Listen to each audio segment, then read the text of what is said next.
इस देश में कोई धर्म का व्यक्ति सुरक्षित नहीं है, किसी भी जाति का व्यक्ति सुरक्षित नहीं है। इस देश में ना मजदूर सुरक्षित है, ना मल्ला सुरक्षित है, ना निषाद सुरक्षित है, ना दलित सुरक्षित है, ना गरीब सुरक्षित है, ना अल्पसंख्यक सुरक्षित है, ना मेरी महिला बहनें सुरक्षित हैं। इस देश में सिर्फ दो तरह के लोग सुरक्षित हैं आज। एक जो भाजपा का सत्ताधारी नेता है वो, और दूसरा जो उसका खरबपति मित्र है। मनचाहे ढंग से कीमत घटा दी गई। ये स्थिति पूरे देश में होगी।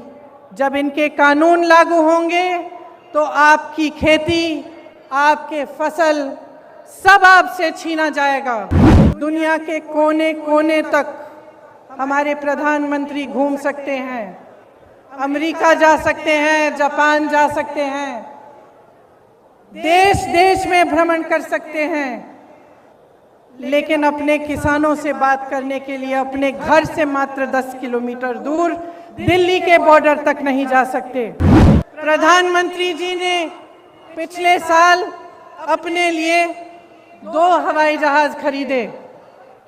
आप बताइए कितने के हो सकते हैं ये हवाई जहाज? सब मालूम है, सब पता है। एक हवाई जहाज 8,000 करोड़ का था। 2 हवाई जहाज खरीदे कितने के? और इस देश की पूरी एयर इंडिया कितने में बेची? अपने खरबपति मित्रों को कितने में बेची? 18,000 करोड़ में बेची। 2 हवाई जहाज अपने लिए खरीदे 16,000 करोड़ के। इस देश की एयर इंडिया को 18,000 करोड़ के लिए अपने दोस्तों को बेच दी। आज लखीमपुर खेरी में जो हुआ, पिछले हफ्ते से हम देख रहे हैं। इस देश के गृह राज्य मंत्री के बेटे ने अपनी गाड़ी के नीचे, अपनी जीप के नीचे 6 किसानों को निर्ममता से कुचल दिया।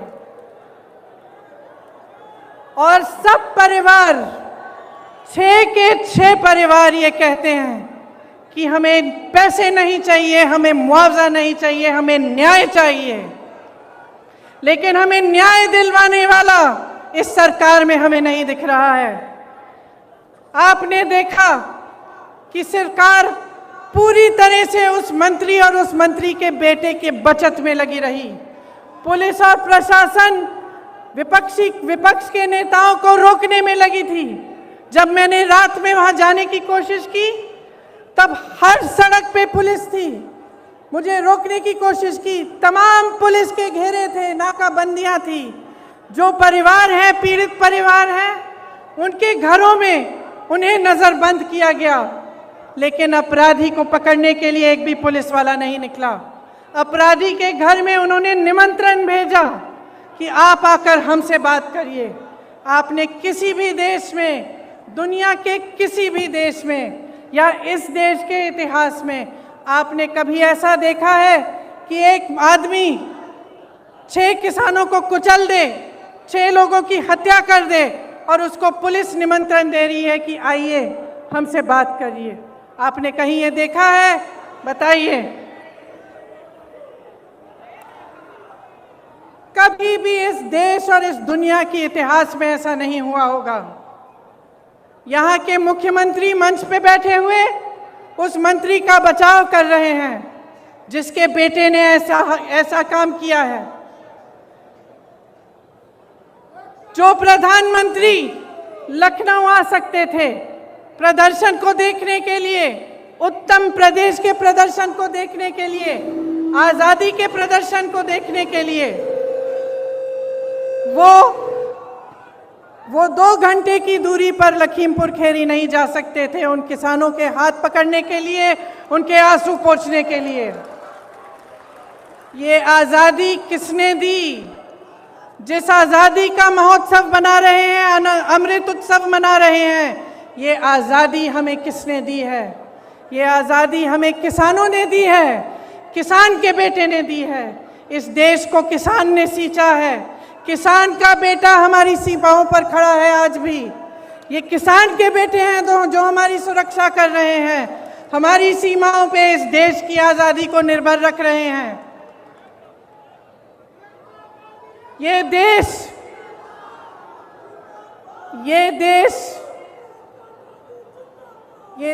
क्या है? ये देश एक आस्था है, एक उम्मीद है। इसी न्याय की उम्मीद पर इस देश को आज़ादी मिली। जब महात्मा गांधी जी आज़ादी की लड़ाई लड़ने के लिए गए तो उनके दिल में ये था कि मेरी जनता को, मेरे लोगों को, मेरे देश के किसानों, दलितों, मेरे देश की महिलाओं को, देश के गरीबों को न्याय मिलना चाहिए।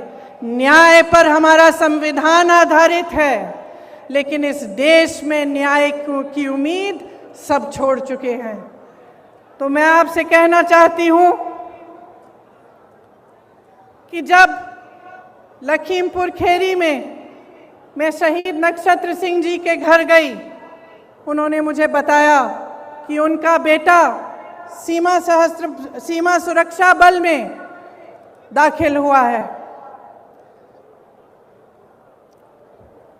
जब मैं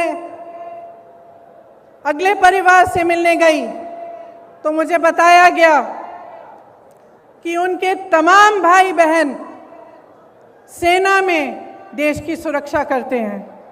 जब मैं रमन कश्यप पत्रकार के घर गई, मुझे बताया गया कि उनको काम करते करते मारा गया, उनको जीप के नीचे कुचला गया क्योंकि वो वीडियो ले रहे थे, सच्चाई दिखाना चाह रहे थे।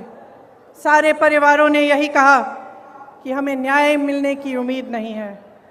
तो अगर हमारे देश में कोई कुचला जाता है, किसी के प्रति हिंसा होती है, किसी पर अत्याचार होता है और उसको न्याय मिलने की उम्मीद नहीं होती, तो किसके पास जाएगा?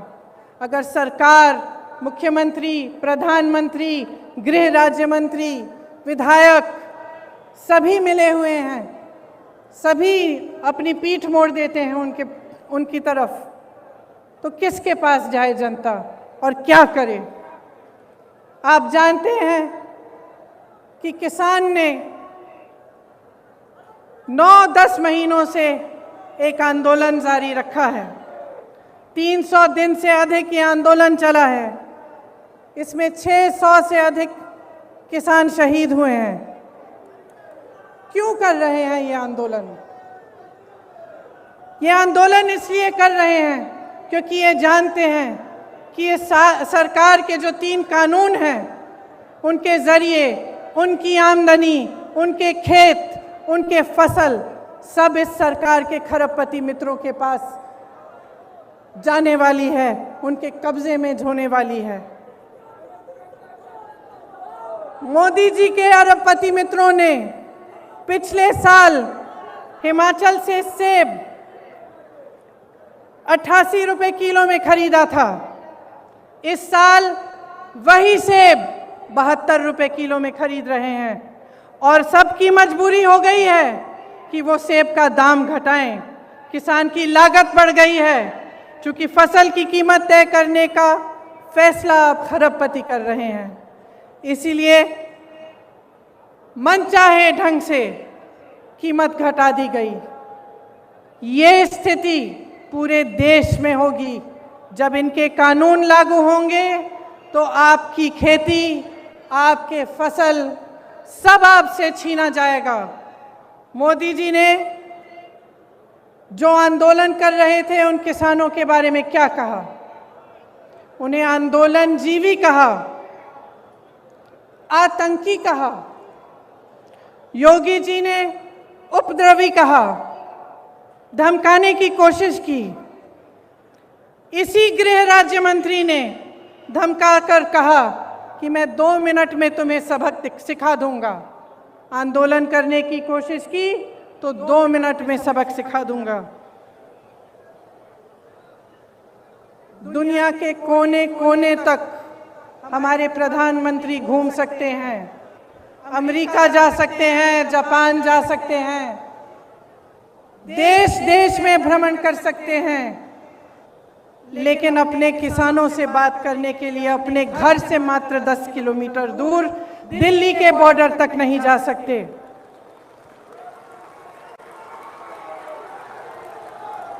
अपने आप को गंगा पुत्र कहने वाले हमारे प्रधानमंत्री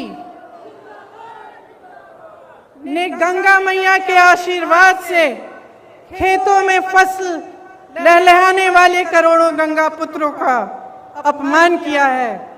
उनकी पूरी आमदनी, उनकी खेती, उनके फसल अपने खरबपति मित्रों को देने की साजिश की है।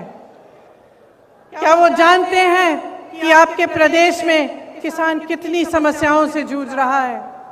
क्या वो जानते हैं कि आवारा पशु की कितनी बड़ी समस्या है यहाँ?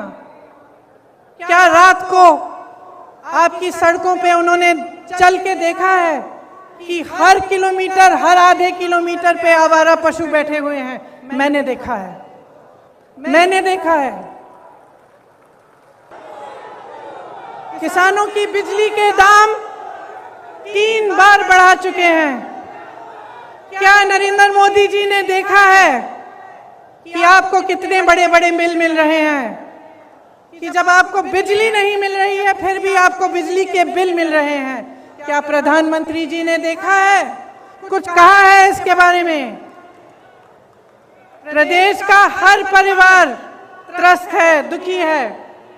धान और गेहूं का दाम नहीं मिलता, यूरिया खाद बेहद महंगा हो गया है, जीएसटी, खेती के जो खेती में काम करने के इंस्ट्रूमेंट होते हैं उन पर भी जीएसटी लगा रखी है।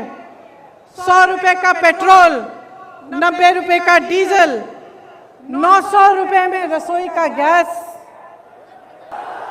1000 आज 1000 रुपए में रसोई का गैस। 23 करोड़ लोग गरीबी रेखा से नीचे चले गए हैं। कोयला खत्म हो रहा है। बेरोजगारी चरम पे है। जहां जहां जाओ बेरोजगार युवा मिलते हैं। परसों मैं लखनऊ की एक बस्ती में गई। मैं इसलिए गई थी क्योंकि योगी जी ने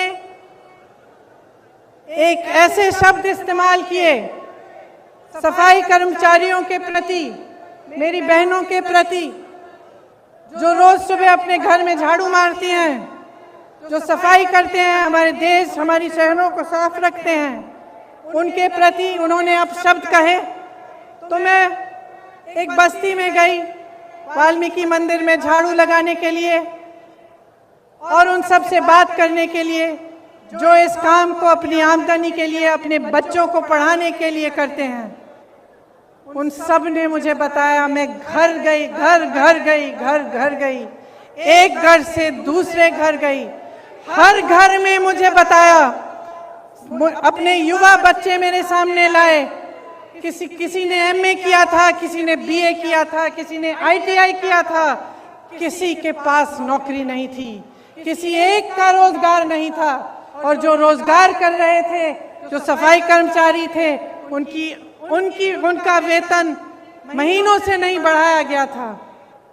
दुखी है जनता, त्रस्त है, नाराज भी है और नाराज होना चाहिए, क्योंकि जिस समय आप इन परेशानियों से गुजर रहे हैं, आप संघर्ष कर रहे हैं, उसी समय प्रधानमंत्री जी के खरबपति मित्र करोड़ों रुपए कमा रहे हैं। 1000 करोड़ रुपए से ज्यादा दिन में कमाते हैं और आपकी आमदनी एकदम बंद है।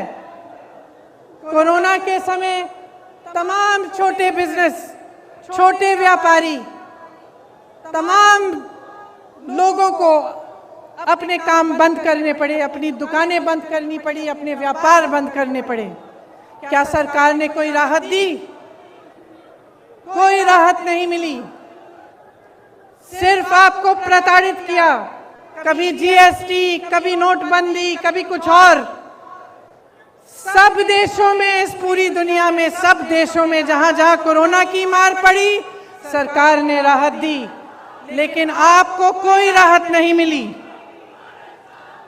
देश के हवाई अड्डों, देश की रेलवे, तमाम पीएसयू इनके खरबपति मित्रों को सौंपी गई हैं। आपको मालूम नहीं होगा शायद, प्रधानमंत्री जी ने पिछले साल अपने लिए 2 हवाई जहाज खरीदे। आप बताइए कितने के हो सकते हैं ये हवाई जहाज? सब मालूम है, सब पता है। एक हवाई जहाज 8,000 करोड़ का था। 2 हवाई जहाज खरीदे, कितने के?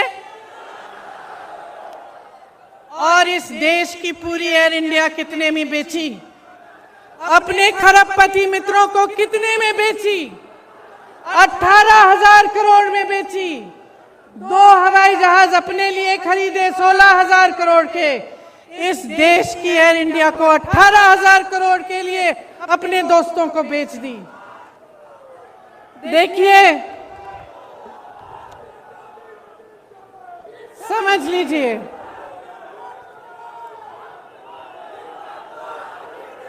समझ लीजिए, जब जब मैं बात करती हूं लोगों से, जब मैं लोगों से बात करती हूं, एक बात उभरती है कि हाँ, कुछ हो नहीं रहा है, कमाई नहीं है, रोजगार नहीं है, किसान त्रस्त है, नदियों के पास रहने वाला निषाद त्रस्त है, दलित त्रस्त है, महिला त्रस्त है, सब त्रस्त है। लेकिन दीदी, एक बात है कि मीडिया में बहुत आता है कि हम सुरक्षित हैं। तो मैं पूछना चाहती हूं कि क्या आपको सच्चाई दिख नहीं रही है? इस देश में सिर्फ 2 तरह के लोग सुरक्षित हैं आज। एक, जो भाजपा का सत्ताधारी नेता है वो, और दूसरा जो उसका खरबपति मित्र है। सिर्फ 2 तरह के लोग सुरक्षित हैं। इस देश में कोई धर्म का व्यक्ति सुरक्षित नहीं है, किसी भी जाति का व्यक्ति सुरक्षित नहीं है।